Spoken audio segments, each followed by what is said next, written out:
수면 교육을 하면 아이와 애착 형성이 안 되는 것이 아닌가. 아이와 애착 형성이 안 돼서 아이들이 나중에 부모님들과 더 붙어 있으려고 하는 것이 아닌가. 수면 교육과 애착 형성, 분리불안과 상관관계를 서로 얘기해 보도록 하겠습니다.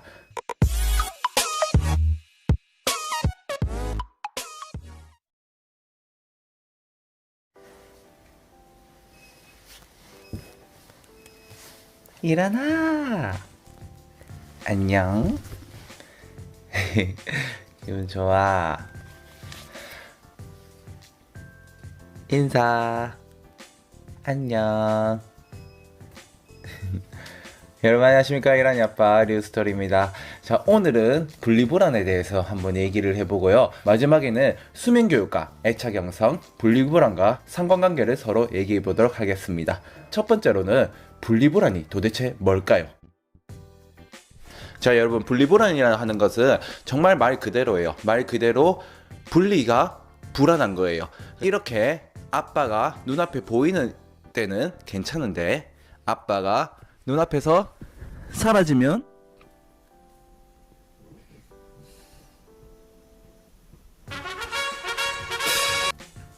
그래도 카메라가 있어서 분리불안을 보이지는 않군요. 그래서 누군가 보호자가 주 양육자가 눈앞에서 사라지면 불안감을 느끼는 거예요. 그러면 이런 현상들이 왜 나타나는 걸까요? 이런 현상들이 나타나는 이유는 굉장히 자연스러운 이유입니다. 생후 6개월쯤 되면 부모와 자신이 다른 몸이라는 것을 인지하기 시작해요. 옛날에는 부모와 자신이 같은 몸이기 때문에 떨어진다, 분리에 대한 개념 자체가 없었는데 점점 커가면서 이제 생각이 깊어지면서 분리에 대한 개념이 생긴 거죠. 굉장히 자연스러운 현상인데요. 문제가 되는 것은 바로 분리불안에 대한 증상이 심하게 나타나는 아이들입니다. 많은 부모님들께서 분리불안에 대한 증상이 내 아이에게는 심하게 나타나지 않았으면 좋겠다라는 생각들을 많이 하실 텐데요. 그러면 분리불안을 심하게 만드는 원인은 도대체 무엇일까요? 첫 번째로는요, 기질적으로 되게 꼼꼼한 아이가 있어요. 그래서 모든 상황들이 자신과 익숙한 상황이어야 된다. 조금이라도 불안한 감이 있으면 그것을 해소해야지 새로운 환경을 받아들일 수 있는 그런 아이들이 있어요. 기질적으로 그런 아이들은 굉장히 꼼꼼하기 때문에 그런 현상들이 발생하는 겁니다. 그리고 두 번째로는요, 환경적인 요인인데 사실 아기들에게 환경적인 요인이라고 하면 부모님들밖에 없습니다. 먼저 굉장히 불안감을 많이 느끼고 지나치게 아이를 걱정하는 부모님들. 일어나, 이 문 밖에 나가면 엄청나게 추워. 그리고 돌뿌리들이 있는데 거기 걸려서 넘어지면 엄청나게 아파. 일어나, 나갈 수 있겠어? 일어나, 안 될 것 같은데? 너무 불안한데? 에이, 그런 말 하지 말라고? 근데 너무 불안하단 말이야. 바깥 세상은 얼마나 위험한 곳인지 알아? 이렇게 간단한 상황에도 굉장히 불안감을 느끼고 아이가 할 수 있겠냐, 아니면 아이가 이런 위험한 세상에 살아갈 수 있겠냐는 말을 계속 해주면 아이는 이 세상은 내가 혼자 할 수 있는 게 없구나, 내 부모님이 내 옆에 있어야지 모든 것이 가능하구나 라는 생각을 하게 되고, 자신감이 결여되고 부모님이 내 옆에 있어야지 안정감을 느끼게 됩니다. 아주 당연한 결과죠. 분리에 대한 과도한 미안함의 표현이 또 아기에게 분리불안을 야기시킬 수 있습니다. 부모님들은 아기와 분리하면서 아기가 계속 울고 칭얼대니까 분리에 대해서 과도하게 미안해하는 경우가 있을 수도 있어요. 그 마음은 굉장히 이해가 되지만 이런 것들이 아이에게는 크게 좋은 작용은 하지 않는다고 생각이 됩니다. 아빠 저기 갔다 올 테니까 여기 잠시 있을 수 있어요? 아빠 갔다 오는데 잠시 있을 수 있어, 이란이? 정말 잠시 있을 수 있지? 알았지? 울지 말고, 알았지? 울지 마. 아빠 간다. 아빠 갈게. 잠시 있어. 알았지? 이렇게 분리되는 것에 대해서 괜히 계속 미안한 마음을 보이면서 왔다 갔다 하면 아이는 이렇게 생각합니다. 저 사람은 내가 계속 울면 내 옆에 있어 주겠구나. 내가 조금만 더 칭얼대면 내 옆에 있어 주겠구나. 내가 조금만 더 칭얼대야지 라고 생각을 하게 됩니다. 그렇기 때문에 이렇게 계속 왔다 갔다 하는 것보다는 간단하게 끝내고 밖으로 나가시는 게 아이의 분리불안 증상을 낮추는 데 도움이 되실 겁니다. 마지막으로 분리불안의 증상을 더 심하게 하는 것은 바로 부모님들이 바로바로 대응하기 때문입니다. 울고 있을 때 부모님들이 바로바로 대응하게 되면 아기는 부모님들이 바로바로 올 거라고 처음부터 기대를 하고 기다리는 법을 모르게 되는 것이죠.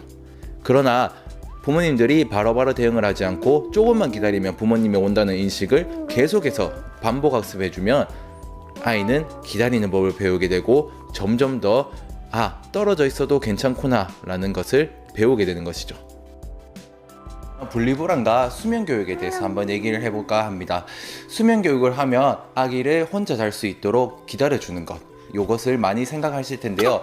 그러면 아기가 5분이나 10분 동안 혼자서 울거나 보채면서 누워있는 경우가 많을 텐니다.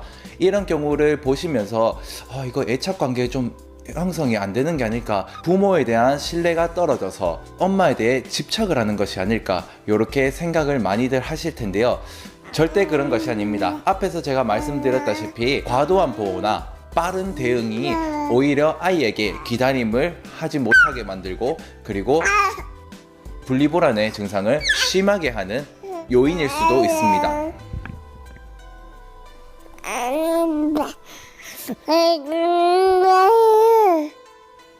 그래, 자꾸 뭐 말하려 그래? 마이크 보니까 말하고 싶어?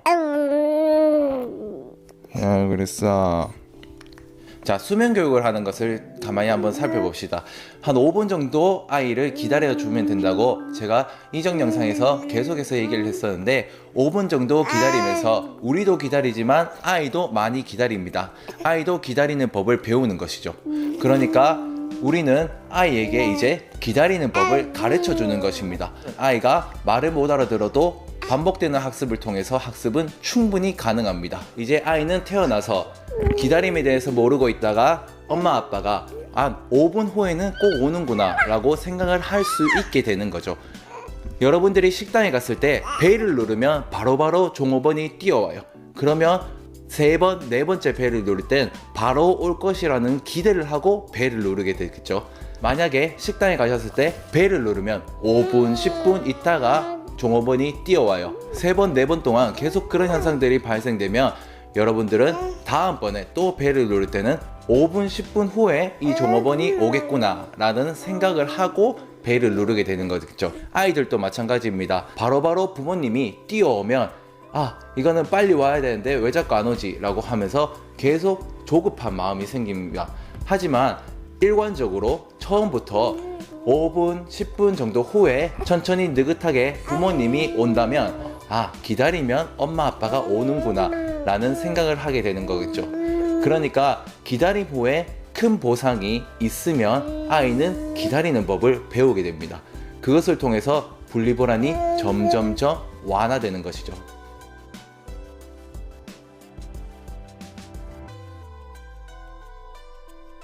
정리하겠습니다. 자, 분리불안은 굉장히 자연스러운 현상입니다. 오히려 6개월이 점점 지나면서 아이에게 자아가 생기고, 그리고 부모님과의 애착이 생겨서 나타나는 제대로 성장을 잘하고 있다, 부모님들이 양육을 아주 잘했다 라는 반증입니다. 그렇기 때문에 분리불안에 대해서 많이 걱정할 필요는 없는데요. 하지만 분리불안의 증상이 심하게 나타나는 경우가 있습니다. 그 요인이 첫 번째는 기질이고요. 두 번째는 부모님들의 과도한 보호, 너무 분리에 대한 미안함의 표현, 그리고 즉각적인 반응이 있겠습니다. 마지막 즉각적인 반응을 줄이기 위해서 제가 수면교육의 방법과 일맥상통하는 것을 말씀드리겠습니다. 수면교육을 하면 이거 아이와 애착 형성이 안 되는 것이 아닌가, 아이와 애착 형성이 안 돼서 아이들이 나중에 부모님들과 더 붙어 있으려고 하는 것이 아닌가 라는 생각을 하실 텐데요. 오히려 분리불안은 애착 형성이 잘 됐을 때 일어나는 것이고요. 수면 교육을 함으로써 아이에게 기다림 끝에는 복이 있다 라는 것을 가르쳐 줄 수 있는 거죠. 수면 교육의 방법과 분리불안을 감소시키는 방법이 일맥상통하는 것이기 때문에 수면 교육을 계속 해준 아이는 분리불안의 증상을 조금 덜 보이는 경향들이 있습니다. 수면 교육을 제대로 잘 해오신 부모님들은 아마 느끼실 겁니다. 아이가 기다리는 법을 알게 되니까 분리불안도 완화되는 것입니다. 이제 됐어요. 아버지 나오시죠. 그럼 오늘 영상 봐주셔서 감사하고요. 구독, 좋아요, 알람 설정하시면 이란이 바로 보실 수 있으니까 구독, 좋아요, 알람 설정하셔서 또 이란이 보러 놀러오세요.